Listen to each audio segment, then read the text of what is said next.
Hello, Jacqui. It's really nice to see you again, and thank you for agreeing to come here and make a fucking fuss. Thank you. You're welcome. And so this time is for you, and I am here with you and accompanying you, but I don't want to sort of lead you anywhere or, direct you to talk about anything in particular, but I would like you to take up the space just for you and see where this takes you and what comes out for you. Yeah. If that feels comfortable for you.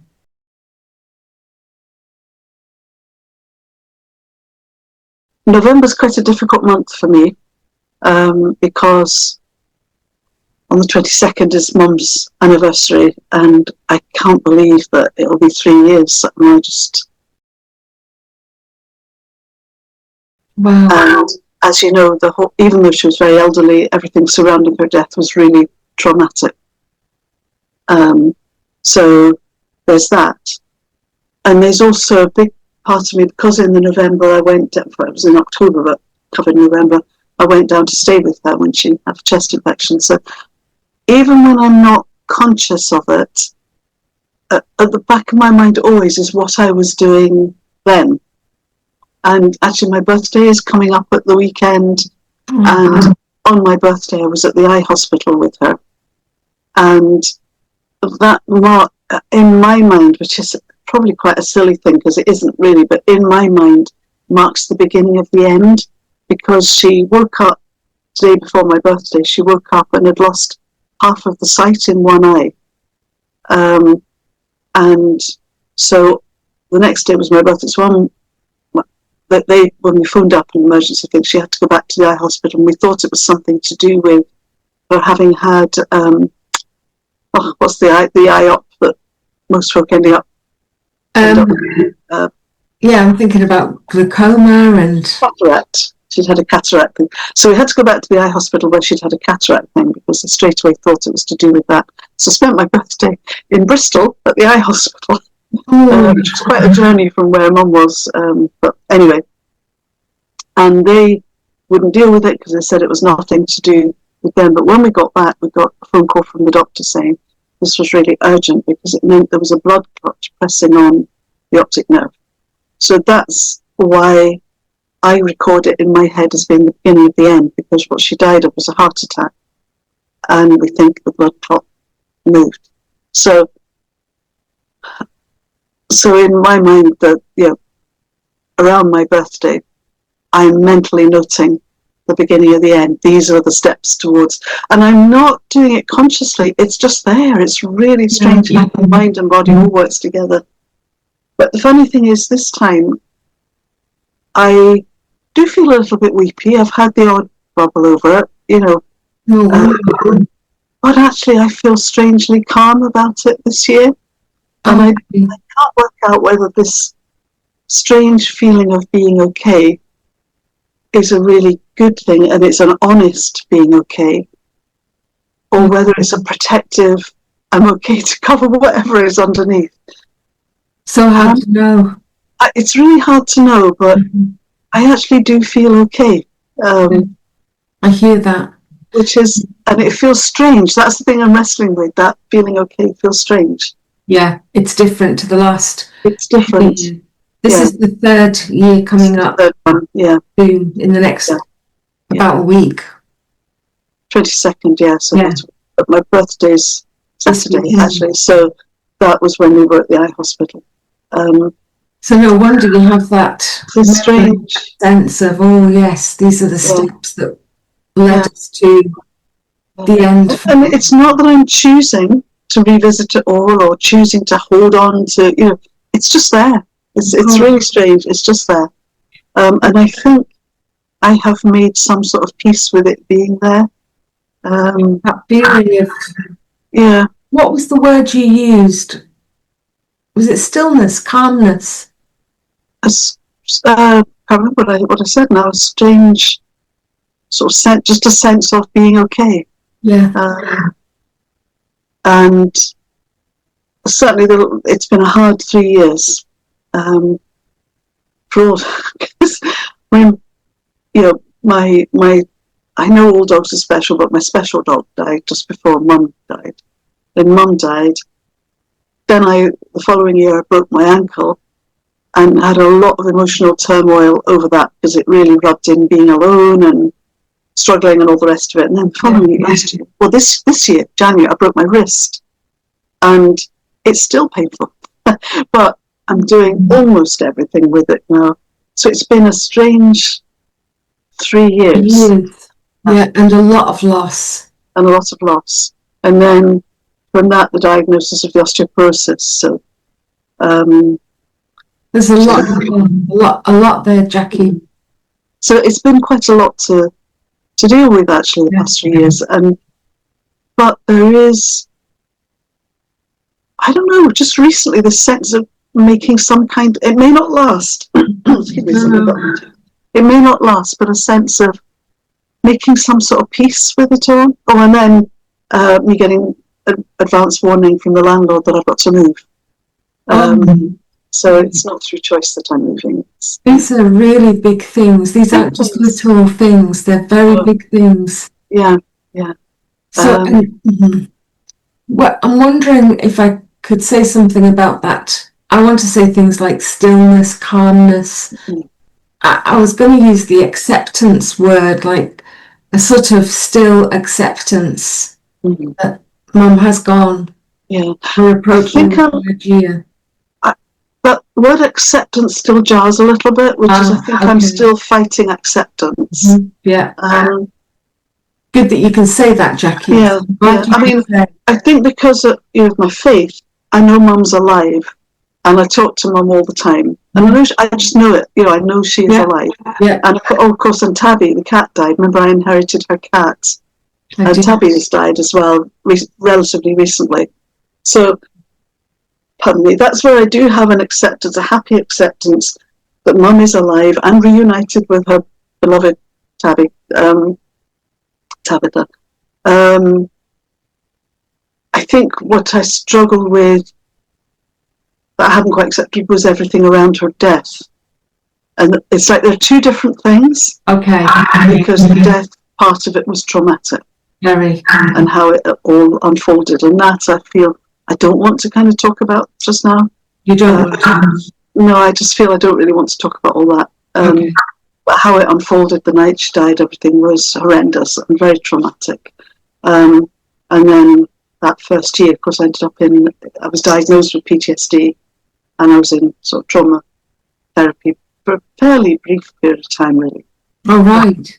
So I was told that I probably didn't start actually grieving until the following year, because it's like the trauma thing almost protects you from grieving.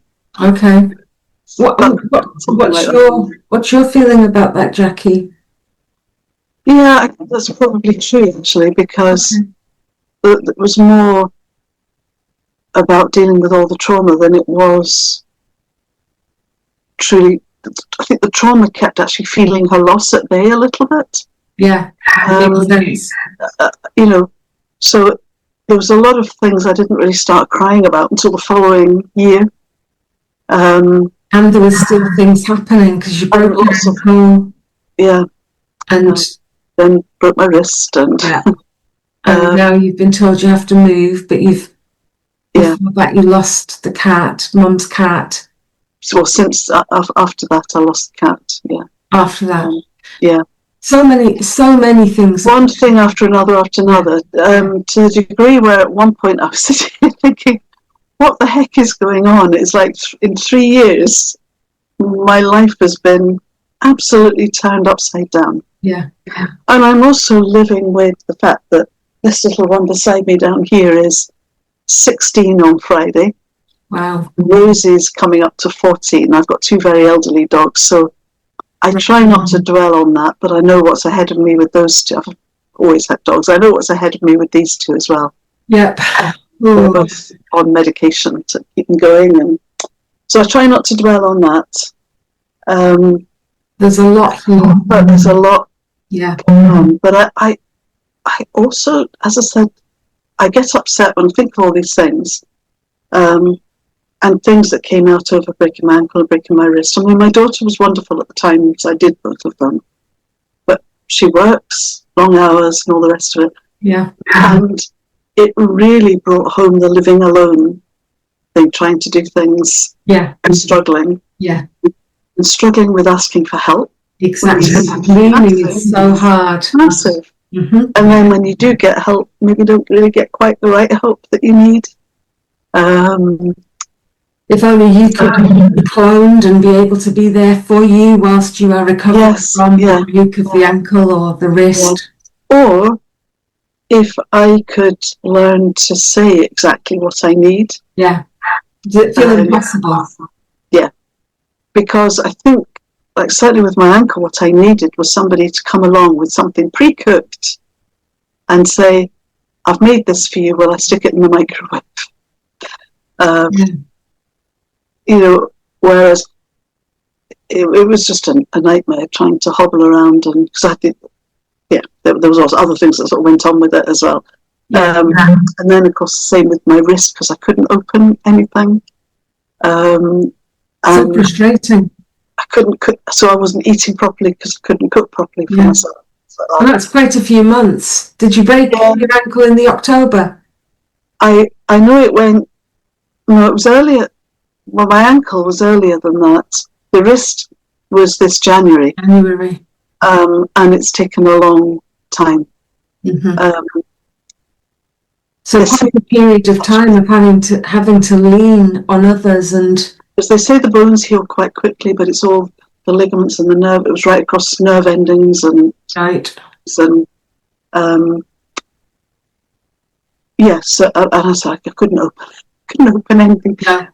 Impossible. And it was my left hand, and I'm left-handed. Oh, you are. I wondered if you were left or right-handed.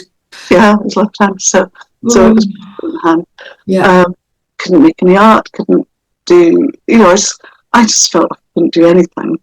Very frustrating. Couldn't walk the dogs either. It took a long time before I could walk the dogs. So I think unless it happens to you, you don't actually realise how disabling it is, especially when it's your dominant hand. So certainly for a good 6 months, I probably didn't eat terribly well because I was eating sort of junk that I could manage. It's speedy and simple.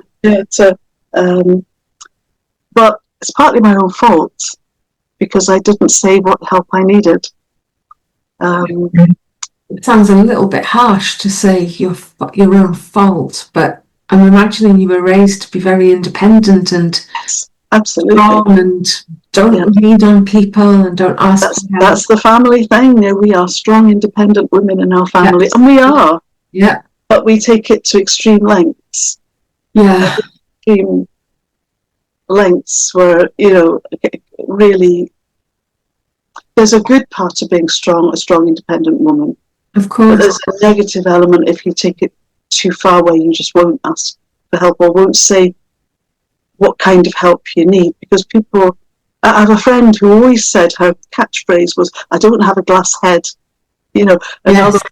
She knew that she had to tell people because we couldn't read her mind. Yeah. That is a great way of thinking about it. But I kind of sometimes expect people just to read what I need because I find it so difficult to say what I need. Sometimes I don't really know what I need, actually. It's easier on reflection, isn't it? Of course. So anyway, it made it for quite a difficult time. And I've known people who broke their wrists before, and I don't think I've ever realised how disabling it was. But then they've had a partner there to help.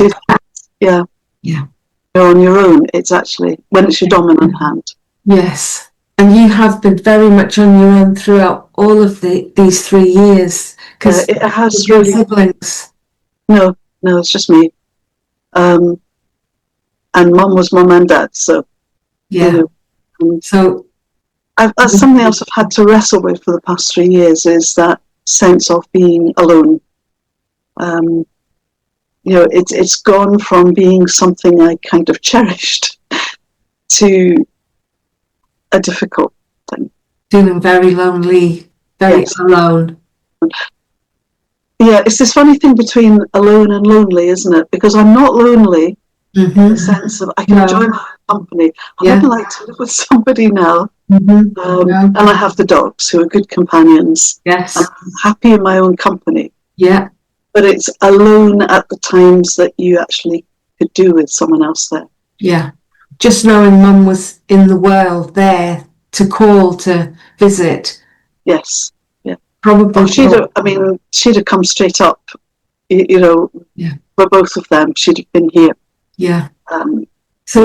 I'm thinking that breaking your ankle in that way, especially just before the October time, seems like it was just as the lead up to when Mum was going into those steps towards the end. Yeah, I think it was earlier than that actually for the ankle. But I'm pretty sure it was earlier than that, the sort of end of August-ish, maybe September, something like that. Yeah. But it really brought it home to you that she's not here. She would have come. Yeah. She would have. She probably wouldn't even told me she was on her way. She would have phoned me at a service station en route and said, "I'm nearly there," or something like that. That's, you know. What a lovely mum. Yeah, that's what she did when she heard that lockdown was coming. It was Mother's Day. I remember the Sunday was Mother's Day, and it was all in the news that we got word that something was going to come the next day. And Mum just decided. She packed the cat in the car, she packed all the stuff in the car, and on a service station en route, she said, "Oh, by the way, I'm on my way." I'm moving in. Yeah, and my daughter had come over for Mother's Day for me, and she ended up getting Mum's room all ready for her and everything, and going out and buying some things and whatever, which was, actually, it was great. It was really good. So you two spent that time together for quite some time?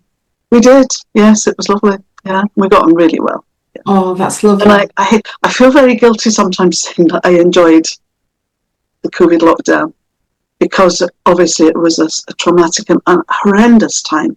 But the other side of it for me was, and the funny thing was Mum being here, and the funny thing was if Mum hadn't been here, I'd have been going out doing different things, and we had a resilience group locally. I would have been out helping, but I couldn't because Mum was in her 80s at that point. Right. So you needed to protect her. I needed to protect her. Mm-hmm. So we had this bubble, and we had a great time. Yeah, it sounds good. Yeah, especially because I know you give above and beyond in so many ways. And I couldn't. I did on phone calls. We had a church thing. We had a church phone call system. We all had people. We all had so many people who were responsible for would phone them, and they had like a phone circle thing. Yes, we did a lot on the phone. We did a lot on Zoom. Yeah, but I couldn't go out and do things. So you got the break in that sense. Yes, yeah. Mm-hmm. And you got to be with your mum. Yeah, and we made art together. We did all sorts of things together. So that was lovely. Lovely. Why did I suddenly say all that? I can't remember. Yeah, I can't remember how we got to that point, but we're just enjoying Mum's company and coming up. So yeah, so she definitely, when I broke my ankle, she'd have been on her way before even. Yeah, so how are you doing it? How are you feeling in your body, Jacqui? How are you feeling? I'm okay. I can feel some tension though. I think. Is that in your tummy? No, just I think muscles tension. Oh, okay. I can feel. Because it is hard, yeah. And I've actually been reflecting that we think, for me, this is only for me, it might not apply to anyone else, but I'll say we, because it feels better to say we. We think in our teens, we think we're kind of growing up, and later we discover we're not. So for 20s, and I think every time you get to another, what they call it, not September, you look back and think, actually, I wasn't. And I've come to a conclusion that maybe we don't actually grow up until we lose whoever our elder was. And for me, it was Mum. Yeah. It could be whoever brought us up and who was our reliable elder. Yeah. And I think it's not until they're gone that we suddenly have to grow up. And I think there's so many other things that go on beyond the grief. There's this also suddenly, you've got to stand on your own 2 feet. in a way that perhaps I never did before, because I never knew how much I relied on Mum. So many different ways, emotionally and practically, and I never knew. And standing on your own 2 feet and then breaking an ankle. Yeah. That's really interesting, isn't it? I hadn't made that connection, but that is really interesting. Yes. Would it be okay if I go towards did you call it tension in your arms? My arms there, yeah. Is it still there now, or is it easy? It is actually, yeah. Relieved a little bit. Okay. And I was just wondering what, if you were to give it a sort of, I suppose I call it a handle word, if you were to give it a word or a few words that really describe that tension, what would it be? Do you know, I know this probably sounds a bit odd, but I know you'll get it. It's needing the hug. Yep. Because that was immediately what I did. And it does bring us comfort when we hug ourselves. Yeah. Because there's no hug anymore, and I don't want to go there because I feel myself get upset. And you're resisting tears. Yeah. For the hug bit, yeah. Okay. I hear you don't want to go there though. Yeah. But it's that hug, and there's as I said, there's maybe even something about when you get older, that you're getting older, you lose the people who've supported you as a natural, however they go, you lose them. You've got to stand on your own 2 feet more. But just at the time when actually part of you is regressing back to lots of childhood things, because there's that thing that gradually more memories come clear from childhood. And it's so odd, isn't it? And they come, you've got that slight regression in a way. I don't mean any dementia, just that emotional thing. Of course, yeah. At a time when actually you haven't got them, and you've got to. And maybe the whole point of it is that you have to learn to give it to yourself. Yes. If you were there, you never would. That makes a lot of sense. Yeah. And that takes a lot of learning. It does. And physically doing. And there you were, I keep going back to your broken ankle, having to step up. Mm-hmm. And the idea that, you've broken your ankle and you're going to have to lean, and maybe some kind of resistance and regression, given you've lost your mum, and I don't want to have to face this. Yeah, absolutely. Yeah. Oh, there was a lot of me being that little girl going, no, I don't want this. I don't, Absolutely. I was going to say stamping my feet, but there you go. Yeah, you've broken one. You couldn't even do that. Yeah. It all makes a lot of sense to me as I listen. Mm-hmm. How are your upper arms doing right now? Relaxed, actually. More relaxed. Yeah. I think just acknowledging. But really interesting how it felt to hug myself. It's not something I've thought of doing, but actually, I was very huggy jumper. Something. I was just thinking, if you get that feeling of tension again, you could perhaps say, like, literally hold yourself. Yeah. Say something about, I'm here now. You're not alone. As if you're talking to yourself. Yeah. It's just an offering. It may not work. Yeah, and I think definitely it's something I'll use, add to my toolbox, because that helped. And it's going to be this whole thing about moving. I've loved living in this house.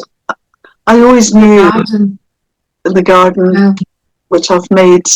It's a scruffy garden, but I've made it my own. So beautiful. I've only seen pictures, but it's not. I mean, it has, because not because of my ankle or my wrist, I've not been able to do much. It's kind of gone a bit past its best the last couple of years, because I've not been able to get out there, or I've get out there, but not been able to do the things that I would have done. But it's still my space, and I'm sort of really putting it out there that I really, when I move, I really need an outside space, because it's going to be another rental, so it's not that I have that kind of control that you have when you move. that I really need, even just enough, even if it was just to put my little table and chairs and a few pots around, just to have a little water feature, just to create that little space. Yeah. You can see it. You can sense what you need and want. Yeah. I'm thinking about, there's a big tree out there that you love as well. Yeah, I mean, the trees, there's a few trees out there that are actually between me and next door that sort of overhang. And I love having the trees there. Yeah.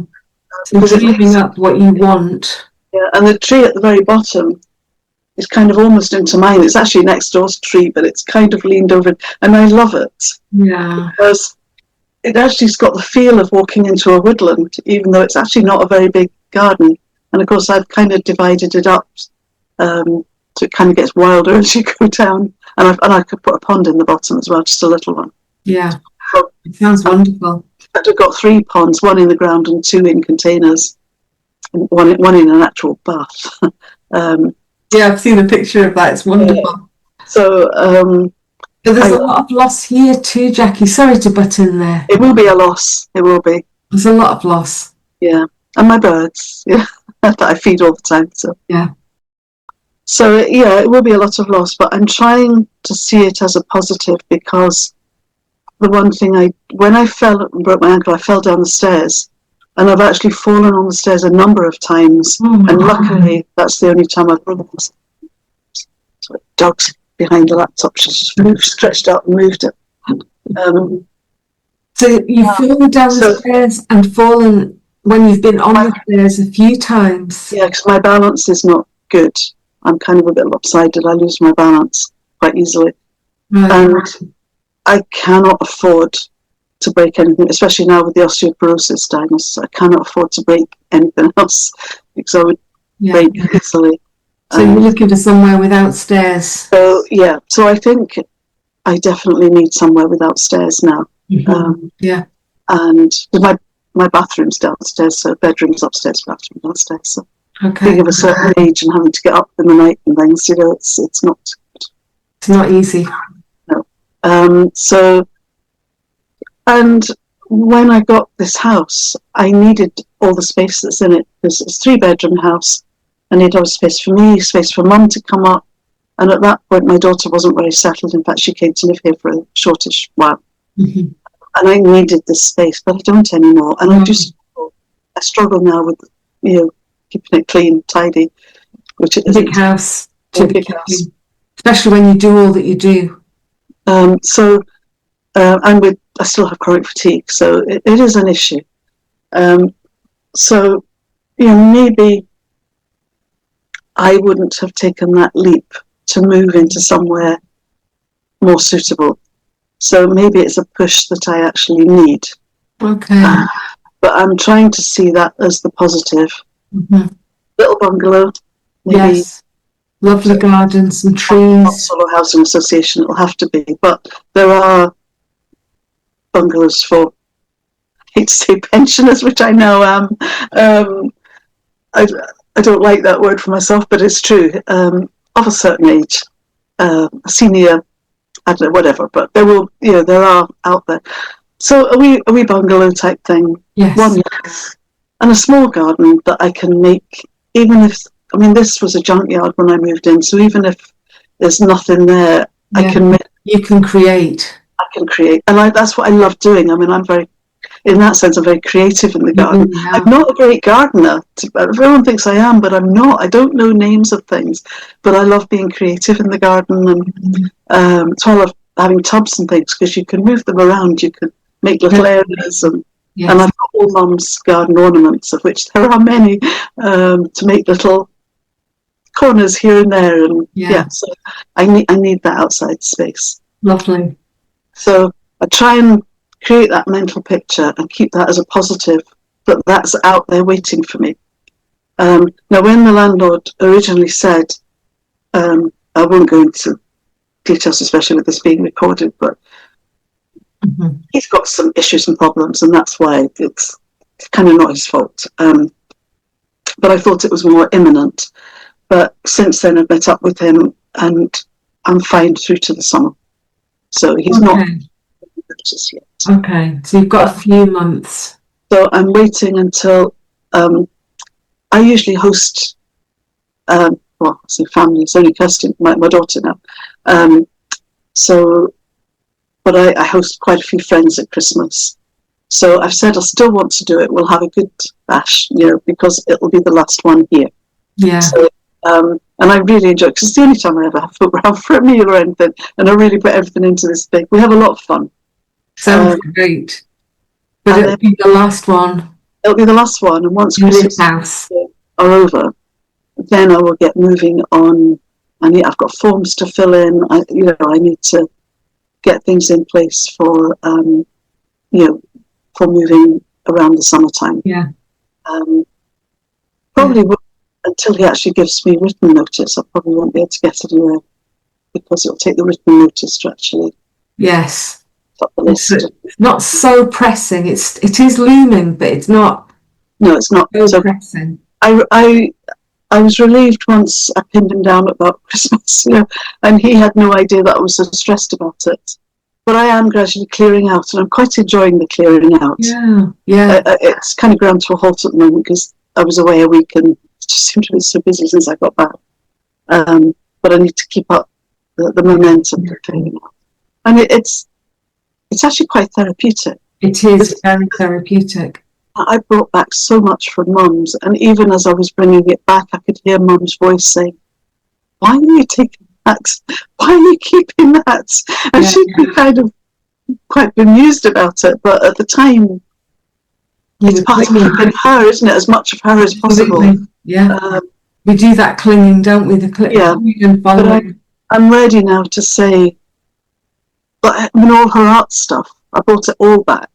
Yeah. And a lot of it was no good, dried up paints that just, and now I'm just clearing out, keeping what's useful and good. Yes. But, and a lot of things that it's great because recently I've got into gel plate printing.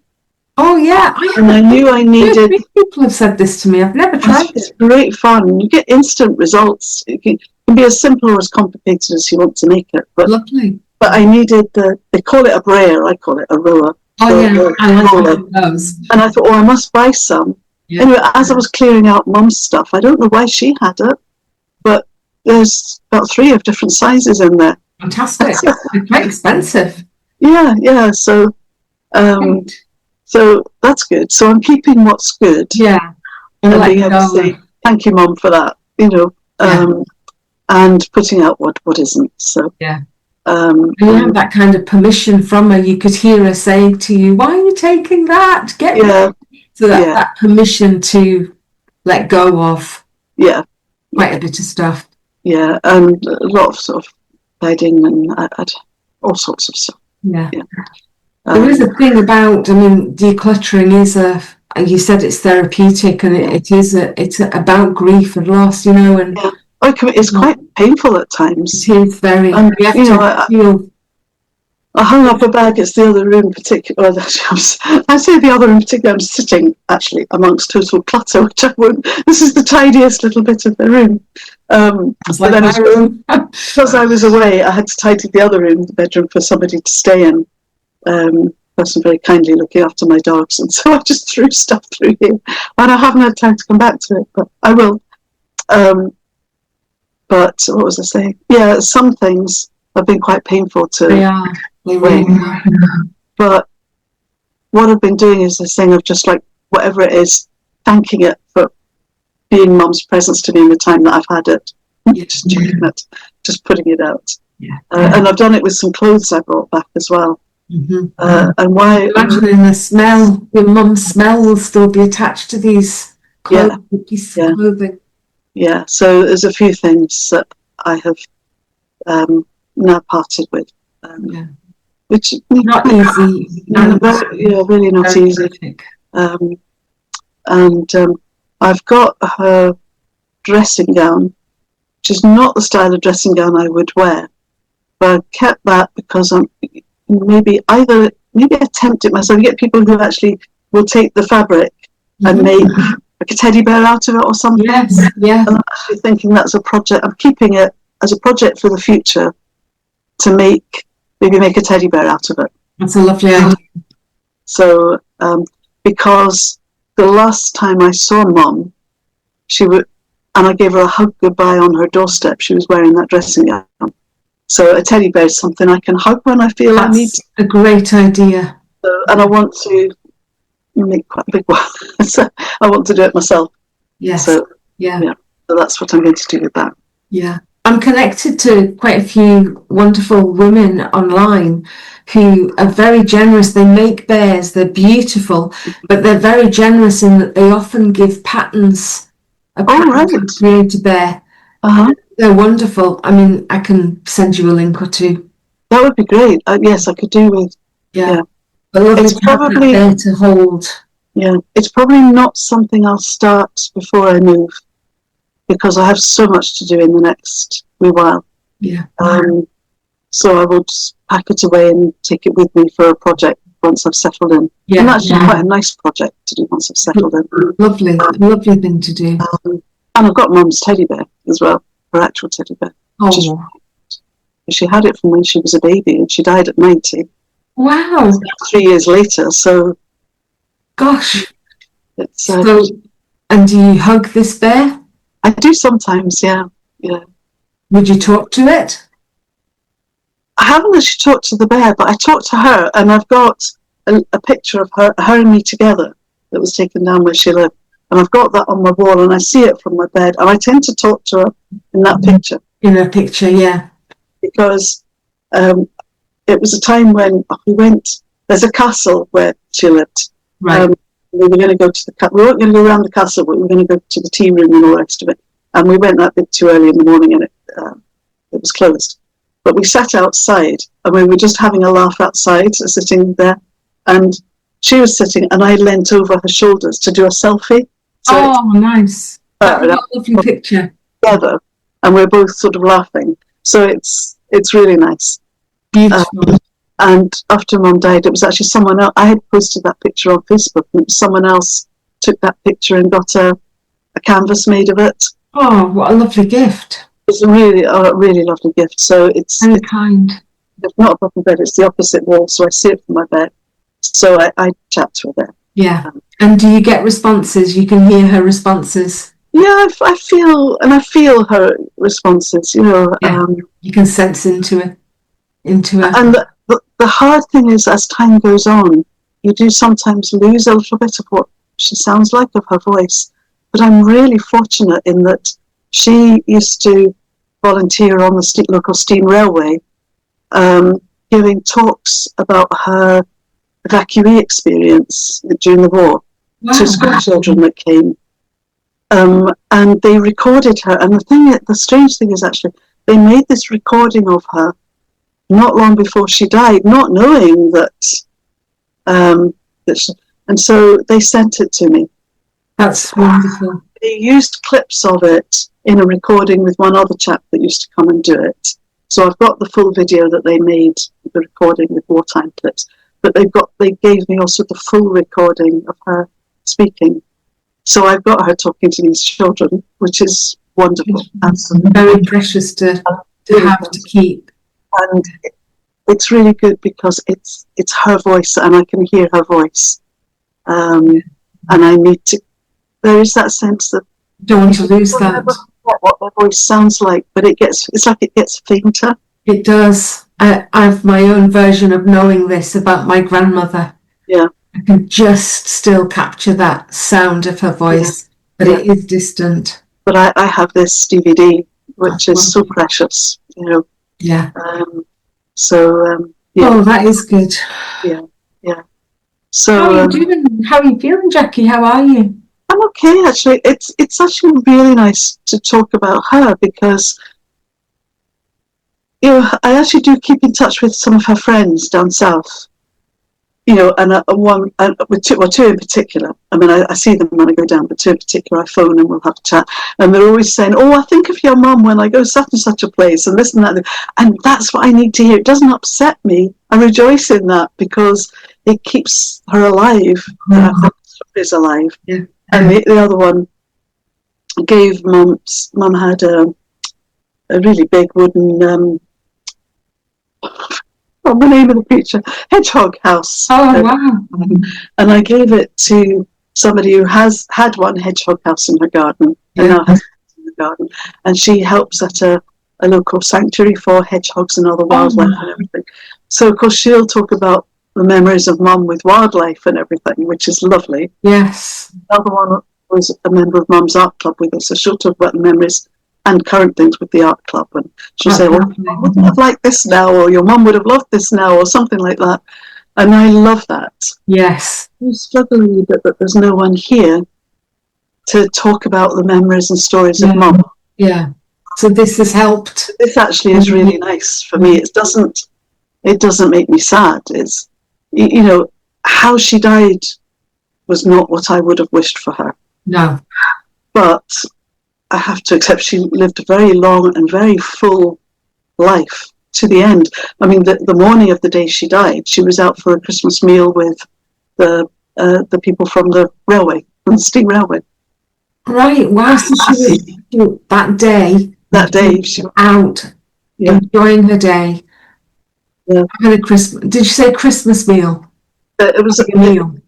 Yeah, it was. I mean, because it was a bit early for Christmas, I guess. They had it early because it gets so busy in the run up to Christmas. It was the 22nd of November that she died, and it was that morning they had their Christmas meal. And they said to me afterwards, the only thing they noticed was she was a little bit quiet. But other than that, she was her normal self. But then she'd only just recovered from the chest infection, so she was just a little bit quiet. Yeah. How are you, Jacqui? Just check in again. How are you right now? I'm okay. Yeah, because again, it reminds me how full it was, literally to the end. Right to the end.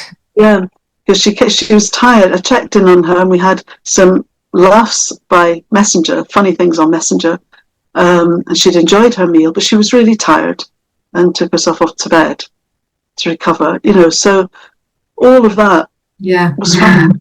Yeah, it's the later that I don't want to go into, but you know. And she'd really enjoyed that meal out with them, you know, so she was determined to go to them. Because they even said, are you ready, really? Energy-wise, are you ready? But she wanted to go. Yeah. So it's you know... Amazing woman. Yeah, she was. And all of that is her presence, that her physical living presence, but it's also her presence now, in a sense. Yeah. It's there for you. It's who she was and who she is, you know. So I just feel sad sometimes up here that there's nobody I can tell her stories, share her stories with. Yeah. Just because I'm that kind of person that you want to share, you want to talk. Yeah. Yeah. But I keep that connection with the people down there. And so two of them I phone periodically, and they don't phone me, but I guess they don't want to intrude, but I phone them, and they're always happy when I phone them. 2 or 3 of them. And I'll try and make sure I get down there at least once a year. So, and I was down there in March. I mean, okay, so not that long ago. Good. So I'll probably aim, if I can, to get down there around the same time, because it's a tourist spot where she lived. It's expensive. Really expensive. It'll get busy, I guess, in the summer. Yeah. And you've got a lot going on next summer. Yeah, and I yes, exactly. Forgetting for a minute, but I couldn't afford to remind you. Yeah, sorry, but I couldn't afford to be down there in the summer. It's way too Cotswolds. Oh, right, yeah. But I'll try and make it a thing to go down in the spring. And there's still unfinished business of her ashes that need to be sorted. Right. Some of them are going to go down there to a new area in the church gardens that they've created for that purpose. So you've got her ashes with you at the moment? Yeah. And I've taken a huge step because I felt very guilty about it, but until the last couple of weeks, well, just over a couple of weeks, it was before I went to it, I couldn't deal with the ashes, and I hid them away in a corner. Made it nice, but I've got some dried flowers around it and the cards that we got and all the rest of it. Made a little corner, and I couldn't go near ashes. It's that that difference again between her living memory in the past, but her being alive now, in a different form, but alive now, but dealing with the death part of it. That's the difficult bit and the painful bit, was the death part of it. And I couldn't, the ashes for me are not her. They're not her. No. And being happy with that. Yeah. I made that she's in. Yeah. And as you know, I was a hospital chaplain. I've seen lots of people dead. And pretty well all the people I had seen dead were looking very peaceful by that time. Whatever they'd been through, by that time, they looked at peace. Mm-hmm. So on that premise, I did go to see Mum in the funeral place. Yeah. And all I could see was the pain and trauma on her face. So when I see her ashes, that is the picture in my head. Okay. So, however, it's good to note for myself there's been a certain amount of healing, because just over 2 weeks ago, I suddenly said to Mum, I can't leave you like this. I still need to respect what's left of your body. And dumping you in a corner like this in the scruffiest room in the house is not right. So I found this lovely, I don't even know what it was for, but this like drawstring bag. It's almost a silky material with a lovely design and pattern on it. That, as it happens, are all sort of blues, and blue was Mum's colour. Okay. And I thought, can I fit this horrible thing in it? And it fits absolutely perfect, just enough for me to draw the string over the top. Okay, wow. It looks beautiful in this. It's her colours in the drawstring bag. And when I relocated, and I've relocated it, and it's actually in my bedroom now. Not visible to me from my bed, but it's in a respectful place in my bedroom. Yes.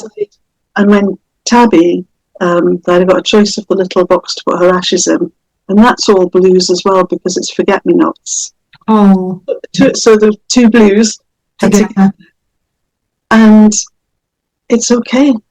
That feels really different. Not in my face every day. It's not where I kind of, but it's just put nicely to one side. That you wouldn't know what was there, actually, but I know what's in this. And you're feeling much more comfortable about all of that. And I feel better that it's a bit more respectful of her body, like what's left, and amazing that this bag, the only one I could find that fitted this thing was the blues, which are colours. So that's a huge step forward for me. But the next step will be parting with some to go down south and getting the right little box. So it's got to be a biodegradable little box. And I need to sort all that out with them. Okay. Which I've not felt able to. We talked about it in March, but I've not been able to. Sorry, I missed that. Just that last little bit. Can you say it again? I've not been able to sort of look at doing that with the ashes. So we talked about it when I was down there in March and agreed that we should go into this little spot. I feel I'm getting ready. I'm not quite there. No, you're preparing to go to do after this. Christmas, I'll check with them on dimensions to get this little box. And a priest friend has said he will decant ashes for me, because I can do it for someone else. I can't do this. No. And I'm not going to ask that of myself. No. And you've asked somebody else to help you with this. But he's offered, actually. So he offered. Yeah. Well, so I'm really glad. There's no emotional connection for him to do it. Yeah, yeah. He's done plenty of scattering of ashes. And I've done that for other people. But again, as a priest scattering someone else's ashes or helping them, you've no emotional connection to these ashes. This is the difference. This is the difference, so small steps, and I'm not pushing myself. The fact that we're now 3 years on, I'm not going to push myself. No. But there is a voice inside me saying, come on, you need to, Anything to say back to that voice? I think it's a compassionate voice. It's not a hard voice. It's a compassionate voice. Just say, come on, yes, take your time, do it when you're ready, but it's getting to time to sort this out. There's a lot. It's only a small spot. You don't want to wait till, there's also this, you don't want to wait till it's full and then find there's no room for her, you know. And it also about thinking of other people. It's not my loss. It was a huge loss for her friends down there at her church, because she did so much. You know, again to the end, she did so much. Yeah. And they've nothing. Yes. You want to give this to them. Them as well. Yeah. Mm-hmm. So that they've got a place to. That's Marcel, you know. So it's not just for me. But it will also give me that place that because I've nowhere to go to kind of honour her or do something. And I quite like the idea of March, Mother's Day, you know, if she's there, to go down on Mother's Day. And what I did do last year, because they'd only just set up that little place in the church garden, and it was very pretty. So I actually just got a single rose and just put a rose down on it, even though Mum's not there yet. And that felt good. It felt like somewhere to go to. Yeah. So I think that will make a nice little pilgrimage each year to go down, if I can, for Mother's Day or thereabouts. Yes. And if she's there, you know, and just be able to do that. Mm-hmm. So, yeah, I'll get on Sounds with that. Important. Yeah. And I quite like the idea of doing it next spring. Okay. To deal with all that. Right. Yeah. Yeah. My mum's other request was that the rest of them stay and go with me when I go. Okay. So I already have a lovely carved box here. Okay. For the rest of her. And that carved box will probably, would it fit in that bag? I hope it will fit in that same bag. It's a lovely carved box. And that will stay and come with me when I move. Okay. And her dog is in there as well. You know, so. And you've got her pots and things to take from the garden as well. Yeah, her garden ornaments I've got. Yeah, and they'll go with you too. They'll go with me, yeah. Yeah. I mean, if they have to be inside, they'll be inside. My living room will be semi-garden if I don't have a garden, but why not? Yeah, absolutely. I've got tons of house plants anyway, so I would set up a little, you know, area. But I really need outside space. I really do. Mm-hmm. Yeah. You know, I'm an outside. I'm not a sporty person, but I'm an outside person. Yeah, you love nature. Yeah, yeah. Photos you have of your walks are beautiful. No, thank you. I love taking photos, so that's, you know. Yeah. But there are always walks and things I can go on, but to have somewhere just to take, you know, when it's warm enough, take my cup of tea outside and just sit outside and feed the birds and, you know, all the rest of it. Yes. It doesn't have to be big. You know, so I keep just trying to imagine it, because the funny thing is, before I moved here, I did that. I had no idea where I was going to move to. I was in a temporary place. There was a whole story behind that I won't go to, but and I'd been given, I always knew it was a temporary lease, you know, so I knew I was going to have to move. And I knew I'd got an extra year out of it, so I knew I was going to have to move. And I kept trying to visualise what was in my heart. Well, what was really in my heart was country cottage. And I knew it was highly unlikely I would get country cottage. But I tried to visualise the elements of it. Mm-hmm. Kind of was putting out there, you know, I need a room for me, a room for Mum, a room for my daughter, and I need a garden. And at that point, I had I had 3 dogs.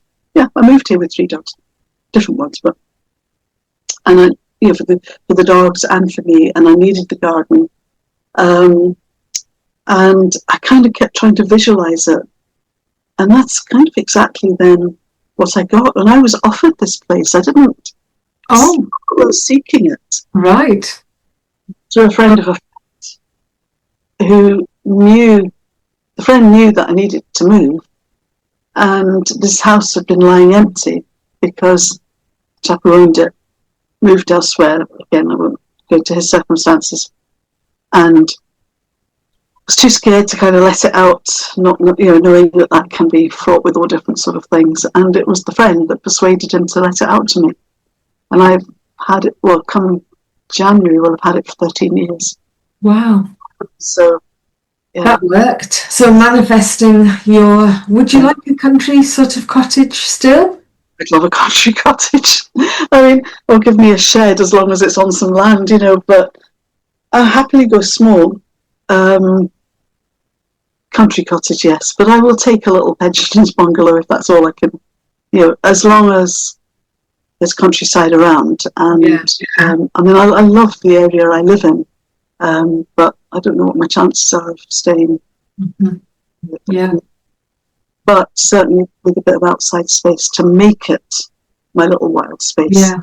I know how to make a small space feel bigger. I'm already imagining what I'm doing. Wonderful. So I hope you get everything you want, Jacqui. Yeah. I think there's a good chance of getting the ground floor because of the, I can't afford now any more falls or to break anything. So I think, and age-wise, being realistic. It's important.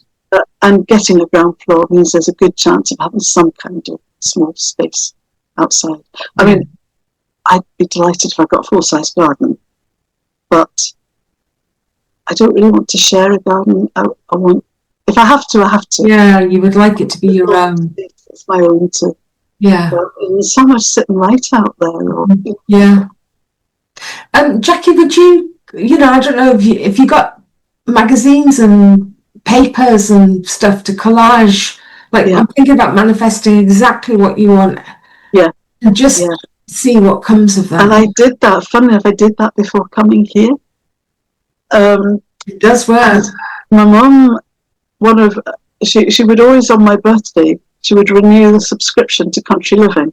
Oh. So that's long since run out, but I've a pile this high of old Country Living magazines. And I haven't had the will to get rid of them, partly because it was a regular thing because she would often buy the magazine and she would sit on the phone at one end, I'd be on the phone this end, and we'd look through the magazines together. And we'd say, have you seen this? Have you seen that? Yeah. And that's such a pile. Yeah. So what I want to do is do exactly that, make a sort of collage, or I think before I didn't do a collage, but I think I did a scrapbook of, but I think I'd quite like to do a collage of I'd love to see it if you do it. Yeah. If you do, I don't want to pressure you in any way, but I'd love to see that. Yeah. I mean, my ideal one is way beyond my means, but do it anyway. Yeah, do it. Because I think it's the elements of it that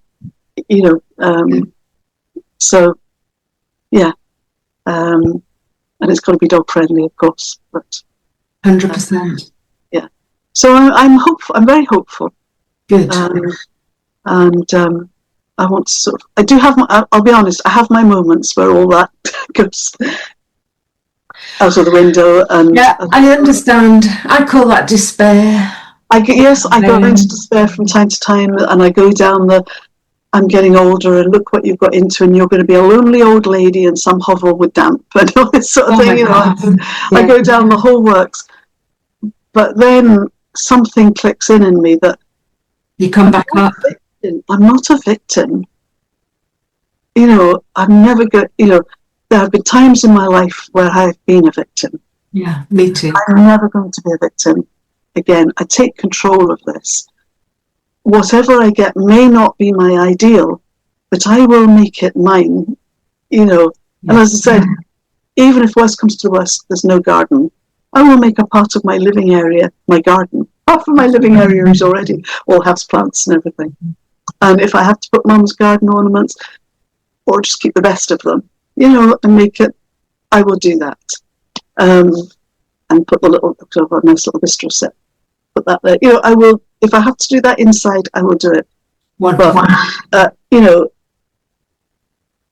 I don't see why I couldn't get somewhere with a bit of garden. No. And, there's also the mental health side of it, because I'm still technically diagnosed with PTSD. and I'm going to make sure that goes on my housing application. So hopefully you'd see that as another reason for needing some outside space. Absolutely. That's again therapeutic. It's to breathe and take deep breaths, and so at least I think it is. I mean, I've never had doctors tell me you no longer have it, so I'm assuming that I maybe no longer have the obvious effects of it. Well, but it's still there. Yeah, I mean, from what I've heard today, without opening anything, because I know you don't want to go near, there are certain things that you've said that I would say definitely put that down on your form. Yeah. Hope that's okay that I say that. Absolutely. And when I had the therapy sessions for it, it was very focused on coping post Mum's death, but we barely scratched the surface of all the things from before that you and I have talked about before. And there's a whole load there too. I know. I've heard you today. In terms of feelings and emotions, I think all that comes up as well. So, which is partly why I don't want to sort of go there again. But no, but there's stuff to do. Yeah, and you've got to be in control of whether that happens or not. I'm really glad I have got, as far as I can, past the being ashamed of any of it, because we talked before, shame was a big part of it. But I think I've moved to a place of self-acceptance in that respect, that I need to look after myself and I need to look after my mental health. It doesn't mean I'm fragile in the sense of I can't be out there doing what I do for other people, but it does mean I maybe need to look after myself a bit more than maybe some other people do. It's very important. Self-care. Yeah, there's no shame in that at all. At all, no. In fact, there's great strength in it. There's great resilience in it. Yeah. Because it makes us more resilient. The fact that we do take care of ourselves in those ways that we know we need to. Yeah. Regardless of what anyone has to say about it. Yeah. And it is over to me, now. It always was my responsibility, but I didn't know it before. But I suppose that anything that went wrong, I always went running back to Mum in my own way. That's it, it's the leading thing again. Yeah. But now there's nobody. My daughter would if she you, Jacqui, is that okay for me to remind you of that you can hug you? Yeah. My daughter's wonderful, but she has enough trying to take care of herself. She worries about me, but she doesn't know how to take care of me because this is going out publicly. I'm being really careful about what I say. Okay. Because it's about someone else and not about me. Of course. I have to look after me, and I have to learn this is the word that came into my head just now, not just look after me, but cherish me. Yes, that is so important. Yeah. And it's a learning curve to learn to cherish me. Yes. Which is something beyond just looking after me. And you are doing that. You're going to do that. You'll continue to. Yeah. You. Right, daughter's moving that again. This is in front of the bed, and she's lying on the bed. She's got long legs, and every so often she stretches, and my laptop moves. But but learning to cherish me. Cherish you is maybe you could have that word or some words around cherish on your collage if you do that. Yeah, that's true. Yeah. And I mean, one of the things is around the staying with the art group. I am going through this thing with my art at the moment, and I'm sorry, too many thoughts coming into my head at once. That's why I kind of. They're all welcome. It's just some have to go on one side so I can start with some. That's the ADHD thing, that they all come at once and want to be heard at once. And, I'm going through this thing at the moment. Two things in me. Going through a loss of this. I do this periodically. A loss of any confidence in my making art. I understand that completely. I think some of that is maybe something I will always keep doing repetitively, because I just do it, and I just accept that. Some of it is because I don't make enough time, because they keep telling me, it's like muscle memory. You learn to draw by drawing something over and over and over again, getting the muscle memory. You need to just keep. Mhm. And yet again, 2 weeks have gone by, and I've made no art in that 2 weeks. So, so there's that side of it that I know rationally, but there's still, it's not a very nice feeling when I go to art and feel I'm so useless. I can't do. They don't make me feel like that. It's all in, but I'm sticking with it. I've had to miss 2 sessions, one through not feeling well, and the other because I was only just back from the from the conference, and it would have been too much getting up and out to art the next day. Yeah. And not fair on the dogs because I was literally just back. So that's 2. So I am definitely going tomorrow. It's Friday. Tomorrow. Yeah. Fantastic. So that is one of the ways I not only look after myself but cherish myself. I keep doing it. Yeah. It's got the added dimension of the connection with Mum. I'm not doing it for Mum. I maybe did at the beginning. Okay. I'm not doing it for Mum. I'm doing it for me. But it's lovely to have that constant connection. Yes.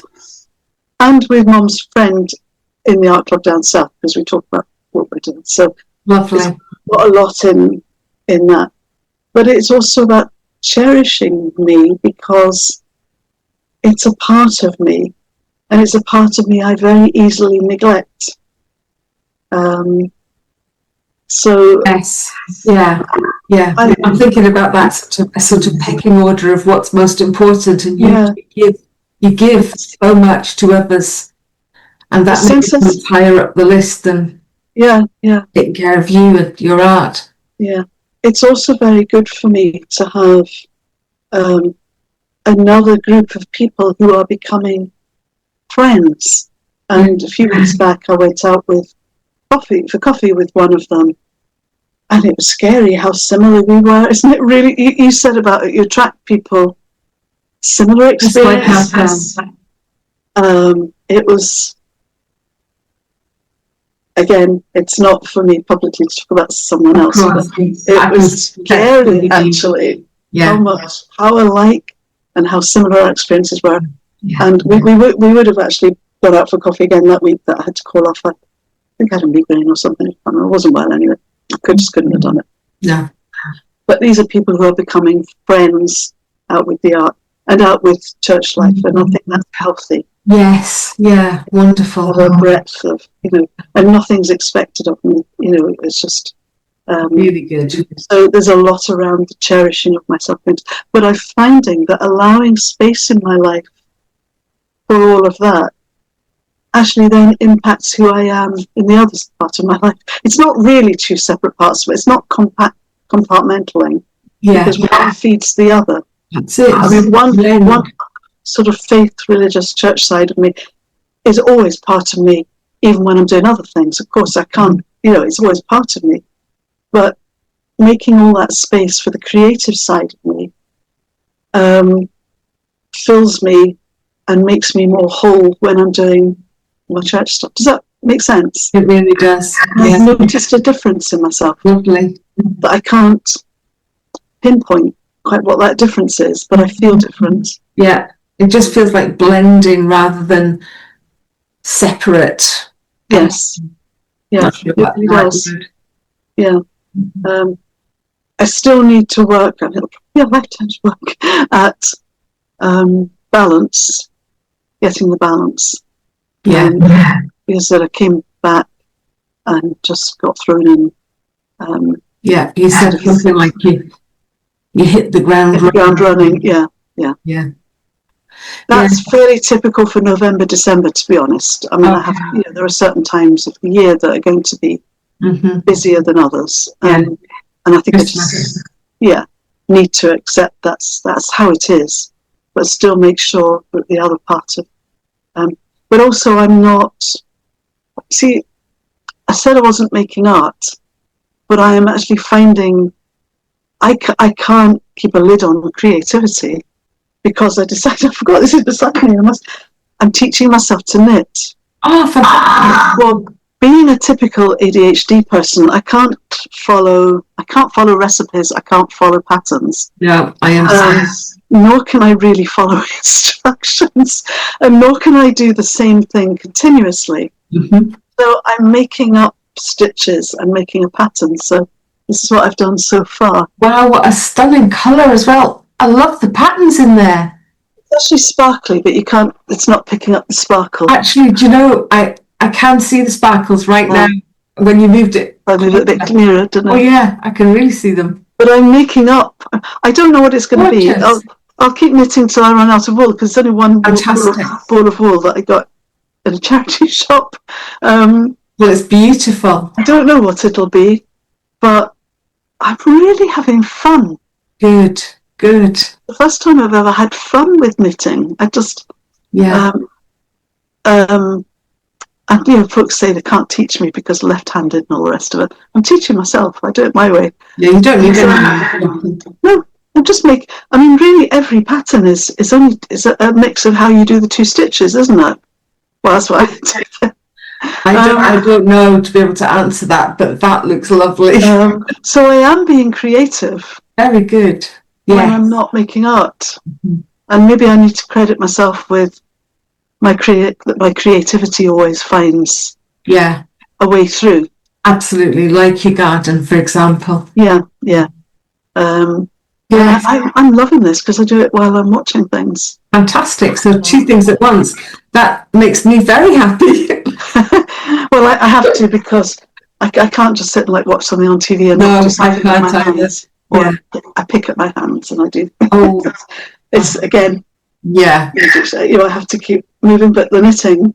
It was someone else suggested knitting, and I thought, no, I don't fancy knitting. And I thought, well, I have that ball of wool that I picked up. I'll give it a try. They're not even the same size needles. Who cares? Who cares? I don't care. But I'm having fun because I'm breaking the rules. I'm not. Lovely, love that. I'm not doing it to knit anything. I'll see what it ends up as. I can make it into something. Fantastic. So, I could even, if it stays a kind of rectangle, end up sewing some beads on it in different places and things, and mount it in a frame. Exactly. Rather than why does it have to be something you use? It can just be absolutely. Art on the wall. Yeah. So that's what I'm thinking of, and it's something about giving yourself permission to be free with what you do, isn't it? Yeah. And once upon a time, it was my guilty secret, sort of shameful secret, that I collect recipe books, but I can't follow recipes for the life of me, because what I do is I scan the recipe and I say, oh, that's what you're doing there. And then I do my own version of it. Yes. I take... You don't need to follow their rules. No, and I can't, and I've never been able to do it, and I've discovered that this is an ADHD thing. Not being, just because I'll think I'm following a recipe, and partway through, I'll add a bit of this, I'll not bother with that. I'll end up with something completely different. And all these years, I didn't know that actually this was just me. Yeah. And it was my shameful secret. And the same for, somebody years ago did try to kind of teach me to knit. And I still have the words. It's not just from that person, but in general, I can't teach you left-handed. I don't know how to teach you left-handed. I always heard you're unteachable because you won't play with anything like that. Right. But really and truthfully, it's your brilliance. Well, it's my brilliance. So, and, somebody has shown me not a recipe, pattern to follow. I cannot make head or tail of them. No. It's like Martian. Yes, I completely understand all of this. Nowadays, and again, it was a lot in that was discovering the ADHD, and I don't need a clinical diagnosis because I know I've got it. Yeah. My daughter's waiting for the clinical diagnosis, and we are so alike. And we laugh a lot. Actually, it's brought us closer. We laugh a lot because it's something we share, all these different quirks. So I'm realizing that this is great, and not a lot of folk don't understand it or try and talk me out of that I've got ADHD, but it makes sense of so much. Yeah. And you accept yourself. Absolutely, and celebrate it. Celebrate that. Okay, you can take the negatives. I can't, and it's following a pattern or something set down by someone else, rules set down by someone else. I can't do. But what I can do is have the creativity and freedom to do my own thing, and I end up with something that, okay, there's quite a few drop stitches here, and if you look closely, there's bits, but this is mine. Yes. It's all me. I made up all those stitches. Someone else might look at it and say, oh, that's such and such a stitch. I don't care. I made it up. It's mine, Yes. That's wonderful, Jacqui. How are you doing? Just check in with how you are, because I'm just realising the time. Yes, sorry. It's once I start. No, stopping me once I start. Talk with you all day. How are you feeling? How are you doing? How's your body? I'm feeling good, actually. Really Can I say one thing? I know we're running out of time. But I said I had two things going on in me. The other one, negative going on in me, which I'm now actually ruling out for myself, but it's been a strong voice in me lately, is that I'm boring. I don't think I even said that. You're boring? Yeah. And I think it's because I quite often have difficulty joining in discussions. Okay. Mm-hmm. Because I have to think about things and process them and everything before and sort everything out. I think because I'm not very forthcoming. Yeah, in that moment, like immediate, in the moment. Mm-hmm. People think I've nothing to say on it, and they don't ask me further, to say something. And so I've come up with this thing in myself that I think I'm boring because nobody ever asks me about myself or asks me what I think about things. So the truth is, you just need time and space to process, and then you've got plenty of things to say about. When talking to you today makes me realise actually I'm not boring. A lot of these things will not be of interest to many people, but I'm not boring, and I have to maybe keep telling myself that as part of my nurturing. I'm actually not boring. It's just that you just need time and space. I need time and space, and I'm very reflective too. Mm-hmm. Yeah, I can imagine. Talk to her. I could imagine that. Mm-hmm. But I do take my time. I can sit in a group. I'll have a lot going on inside of me, but not say anything much in the moment. Yeah. I do have plenty to think about and reflect upon. Yeah. And lots of opinions. Yeah. I think that actually happened we were in groups at one point for discussion while I was away on this conference, and I had been quite quiet. Mm-hmm. And then one person did say, Jacqui, would you share on this particular thing? And I felt, first it's a rabbit in the headlights. Yeah, a bit pinned down. But then I started and all this stuff came out. Yeah. And I think I took them by surprise because I don't think they realised I had so much going on in me to share. Yeah. But I needed the invitation to share. Yeah. And I needed the space. Mm-hmm. Without feeling I had to get it out before someone else said something. So I'm not good. I can't. It's not competition, is it? No. And that was quite interesting for myself to see that. Yeah. So yeah, I need. Great to have that experience to. Yeah. So I need, when I have one voice on my shoulder saying, "You're boring," and this is a new thing actually, hearing that voice. So I can't even think. I don't think it's even come from anyone else. Just come from my own head, but I need that thing inside that says, "I'm not. You should do this. Look what you said about this, and look about the art, and look at what." I need to have that excited voice on the other one that says, "Not everyone will be interested, but it doesn't make me boring." And am I boring to myself? No, I'm not. So I think that's really. I just wanted to, if we're going to and watching this back will help to remind you. need to hear that for The myself. one on your left shoulder that is your voice, your truth. Yeah. And I think partly people think I'm just only interested in dogs. I don't realise I've got anything else to say. And I am. Dogs are a big part of my life. And I often maybe hide behind just talking about dogs. So if people don't look any deeper, that's all they'll see. And that's Sorry? That's their loss. You've got plenty of interests and things to say. Yeah. You just need a little bit of time to reflect and maybe have an invitation in to say. Yeah. Yeah. So that's really good for me to, I feel good about that. I feel good. I'm really glad to hear that. Sorry, I've rattled off. No, not at all. No, I think that might be the voice on the right-hand side speaking. Yeah, it is. So thank you so much, though, for being here and being you and sharing who you are and what's been happening for you in life. And thank you for giving me the space to do it. Oh, you're so welcome. You're so welcome. I think and the fact that I know this is totally non-judgmental space. You know, things I hold back on are because I either just don't feel I want to go there just now, or because I know that it affects someone else. So but important to have that. I know this is non-judgmental space. So, Oh, thank you. So we'll say goodbye for now, but maybe say hello again sometime soon. Yes. Thank you very much. So